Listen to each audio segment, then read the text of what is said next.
शीतल ताता अमृत गाता वचन आवलयन मरे बारी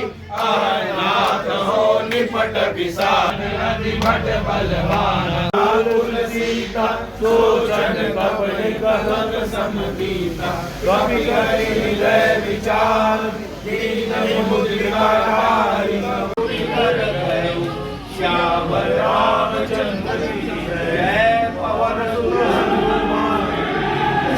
तब देखे मुद्रिका मनोहर राम सुहाई कहि सो प्रगट होति दिन भाई तब हनुमंत निकट चली गयो फिर बैठे मन विस्मय भयो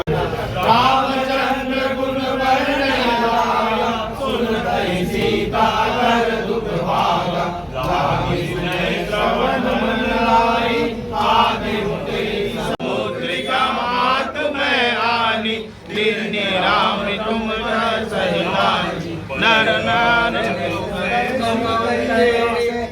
हनुमान की जय हरि जानी जय गाई सजल जय कुल राम बिहारी भूल प्रिय जगदीश माना भयो तात सो फल जाना अब कहूँ सुर जाऊँ बिहारी अनुज सहित प्रीता नवरत्न सुनितहि तेहि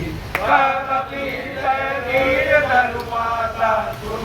राम सेवक सुखदाता सुर आनौ भजन सजौ कतुराई चरण कर पतंग समान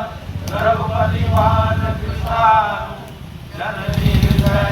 हृदय राम रघुराई राम पाद रवि जानकी तब बलूत न जातु दान की अब